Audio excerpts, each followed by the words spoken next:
ओम परमात्मने नमः। कृष्णाय वासुदेवाय हरे परमात्मने प्रणतक्लेशनाशाय गोविंदाय नमो नमः। प्रिय मित्रों, मैं उपेंद्र नारायण मिश्र यूट्यूब चैनल के माध्यम से आप सब लोगों का हार्दिक स्वागत करता हूं, अभिनंदन करता हूं। प्रिय मित्रों, हम आप लोगों से, चाहे स्त्री हो चाहे पुरुष हो, जाने अनजाने में अनेक प्रकार के पाप होते रहते हैं। कुछ पाप तो अनजान में भी हो जाते हैं, जो कि हमको आपको जानकारी भी नहीं होती हैं, और कुछ पाप जान करके भी होते हैं। तो प्रिय मित्रों, उस पाप के निवारण के लिए हमारे धर्मशास्त्रों में किसी न किसी विधि का उपाय बताया गया है।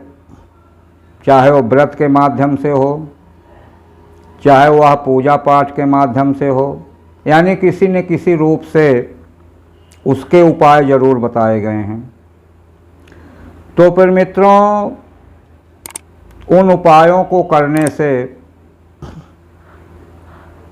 मनुष्य के सारे पाप नष्ट हो जाते हैं।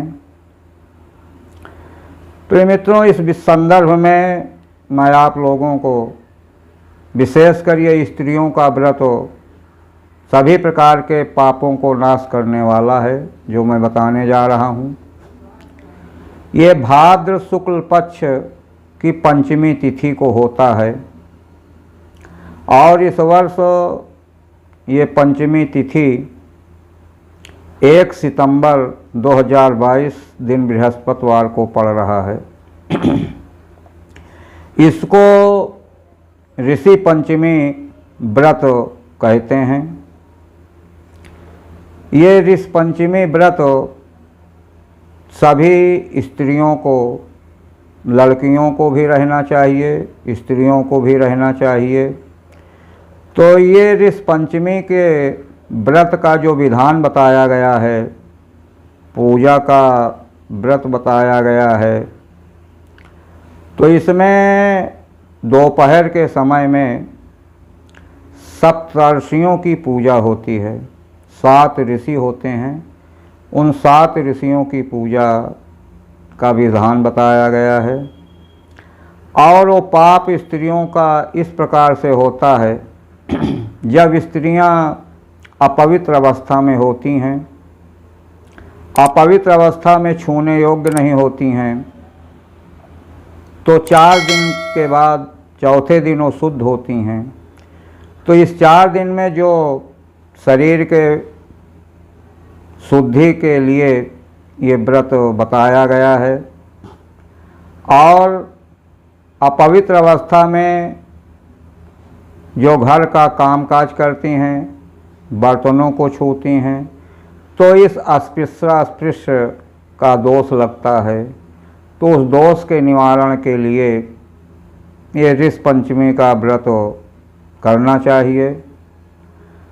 और हमारे धर्मशास्त्रों में बताया गया है कि अपवित्र अवस्था में भोजन नहीं बनाना चाहिए, और वो भोजन यदि बनाते हैं तो वो भी पाप के भागी हैं, और जो भोजन करता है वो भी पाप का भागी होता है। इसलिए ये ध्यान देना चाहिए कि अपवित्र अवस्था में भोजन नहीं बनाना चाहिए। तो इस दोष के निवारण के लिए, इस पाप के निवारण के लिए ऋषि पंचमी का व्रत करना चाहिए। इसमें सर्वप्रथम प्रातः काल उठ करके नहान धोने के बाद में चिचड़ी की दातून करना चाहिए। चिचड़ी की दातून या तो 8 की संख्या में हो, या तो 108 की संख्या में हो। छोटे छोटे टुकड़े कर लेना चाहिए। और चिचड़ी को अपामार्ग भी कहा जाता है। तो चिचड़ी के दातून करने से आयु की वृद्धि होती है, यश कीर्ति की भी वृद्धि होती है। तो इस दिन चिचड़ी के दातून का बहुत बड़ा महत्व बताया गया है। चिचड़ी के दातून करने के बाद में फिर शरीर में गंगा जी की मिट्टी लगा करके स्नान करना चाहिए, उससे शरीर की शुद्धि हो जाती है। इसके बाद फिर स्वच्छ वस्त्र पहन करके घर में या किसी ब्राह्मण के द्वारा गौर गणेश कलश नवग्रह की स्थापना करना चाहिए, पूजन करना चाहिए। इसके बाद फिर सप्तर्षियों का पूजन करना चाहिए। सप्तर्षियों में 7 ऋषि और एक अरुंधति को लेकर के 8 की पूजा करना चाहिए। उनके प्रतीक के रूप में एक चिचड़ी की डाल लेना चाहिए, 3 कुसा और दूब से लपेट करके उसमें गांठ लगा देना चाहिए। ये ऋषियों का प्रतीक रूप हो जाता है। तो किसी नीचे पाक आसन पे 8 चीज़ें इस प्रकार से बनाना चाहिए। 3 कुसा, 1 चिचड़ी को लेकर के फिर दूब से उसी में बीचों बीच लपेट करके दूब का गांठ लगा देना चाहिए, फिर आसन पर रख देना चाहिए। इस प्रकार से अरुंधति को लेकर के 8 बनाना चाहिए। आसन पर रख करके सप्तर्षियों का ध्यान करें, पूजन करें। और सर्वप्रथम पूजन में बैठने से पहले पंचगव्य का प्राशन जरूर करना चाहिए। पंचगव्य में गाय के 5 चीज़ें को मिलाने का विधान बताया गया है। उसमें गाय का दूध, गाय का दही, गाय का घी, गोमूत्र और गोबर। तो इसको जो है गोबर और गोमूत्र को कपड़े में छान लेना चाहिए, उसके बाद तब उसमें मिलाना चाहिए। कुसा से 5 चीज़ों को मिला देना चाहिए और फिर हाथ में ले करके इसका मंत्र जो है वो बहुत ही महत्वपूर्ण है। पंचगव्य का प्राशन करने से शरीर के हड्डी के अंदर का जो पाप होता है वह नष्ट हो जाता है। मंत्र इस प्रकार से है, ओम यत्तु अस्थिगतं पापम देहे तिष्ठति मामके प्राशनात् पंचगव्यस्य दाहत्व अग्निरिवेन्धवम्। ये मंत्र है। जो लोग मंत्र बोल सकते हैं दाहिने हाथ में पंचगव्य को लें और इस मंत्र को पढ़ते हुए पंचगव्य को पी लें। ओम यत्त्व अस्थिगतं पापम देहे तिष्ठति मामके प्राशनात् पंचगव्यस्य दाहत्व अग्निरिवेन्धवम्। इस प्रकार से इस पंचगव्य का प्राशन करने से शरीर के अंदर के जो पाप होते हैं वह सब नष्ट हो जाते हैं। इसके बाद सप्तर्षियों की विधिवत पूजन करना चाहिए। पूजन करने के बाद में ऋषि पंचमी व्रत की कथा की पुस्तक भी आती है। जहाँ कर्मकांड के धार्मिक पुस्तकें मिलती हैं वहाँ पर ये पुस्तकें आसानी से प्राप्त हो जाएंगी। तो मैं समाज के सभी वर्ग के लोगों से हाथ जोड़ करके ये निवेदन करता हूँ कि इस व्रत को जरूर करें, जिससे कि सभी प्रकार के पापों से मुक्त हो सकें।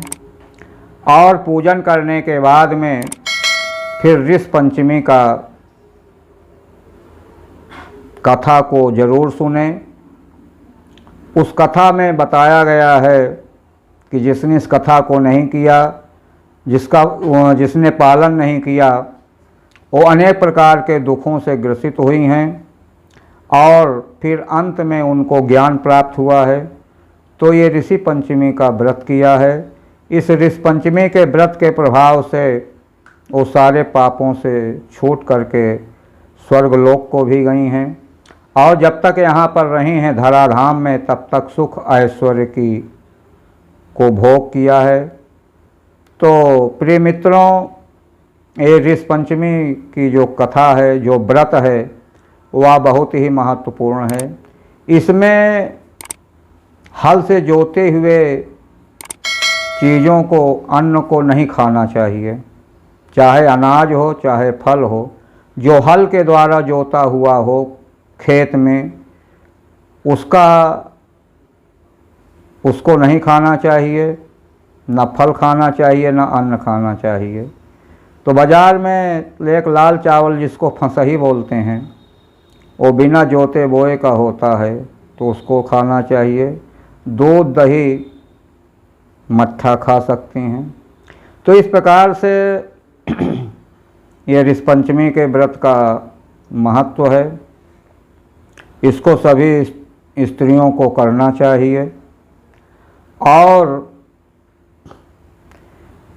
इस व्रत का फिर अंत में उद्यापन भी कर देना चाहिए, क्योंकि कोई भी व्रत है बिना उद्यापन के उसका पूरा फल नहीं मिलता है। तो अंत में जब शुद्धिकरण हो जाती अवस्था के हिसाब से, तब फिर इसका जो है उद्यापन कर देना चाहिए। उद्यापन अपनी सामर्थ्य के अनुसार करना चाहिए। हवन इत्यादि ब्राह्मण को भोजन कराना चाहिए, वस्त्र दक्षिणा इत्यादि ये सब देना चाहिए। तो इस प्रकार से उद्यापन भी जरूर करना चाहिए। तो हमारे धर्मशास्त्रों में तो आया है कि प्रत्येक व्रत का उद्यापन 7 वर्ष में या 12 वर्ष में जरूर कर देना चाहिए। उसके बाद फिर आप किसी भी व्रत को रह सकते हैं। किसी भी व्रत का प्रारंभ करने के बाद से 12 वर्ष तक में जरूर उद्यापन कर देना चाहिए। तो उद्यापन कर देने से उस व्रत का संपूर्ण फल मिल जाता है। तो प्रिय मित्रों, सभी समाज के स्त्री जातियों के कल्याण के लिए मैं ये वीडियो के माध्यम से सब लोगों को संदेश देना चाहता हूँ। जो लोग इस व्रत को नहीं कर रहे हैं वो इस व्रत की शुरुआत करें और पंचगव्य का प्राशन जरूर करें। मान लीजिए कोई स्त्री पूजा पाठ नहीं कर सकती हैं, ऐसी जगह पे हैं कि पंडित को भी ज्ञान नहीं है, तो कुछ ना करें, केवल पंचगव्य तो बना सकती हैं। पंचगव्य में गाय की 5 चीज़ें होती हैं। चिचड़ी का दातून करें, पंचगव्य का प्राशन करें और व्रत रहें, बिना जोते हुए का अन्न ग्रहण करें और सप्तर्षियों का ध्यान करें। केवल इतना करने मात्र से ही उनको पूरे फल की प्राप्ति हो जाएगी। और यदि पूजन करने का सौभाग्य मिलता है तो पूजन करें, जिससे कि वो सारे पापों से छूट जाएं और सुखपूर्वक अपना जीवन व्यतीत कर सकें। प्रिय मित्रों, यदि ये मेरी बातें आप लोगों को अच्छी लग रही हों तो इस वीडियो के माध्यम से अपने इष्ट मित्र रिश्तेदारों में ज़रूर शेयर करें, ज़रूर बताएं इस व्रत के महत्व के विषय में, और लोगों को आग्रह करें कि इस व्रत को ज़रूर करें, जिससे कि सभी प्रकार के पापों से छुटकारा मिल सके और वो अपना जीवन सुखपूर्वक व्यतीत कर सकें। प्रिय मित्रों, यदि बातें अच्छी लग रही हों तो मेरे चैनल को ज़रूर सब्सक्राइब करें, इन मेरी बातों को ज़रूर शेयर करें और फिर अगले वीडियो में आपसे फिर मुलाकात होगी। धन्यवाद।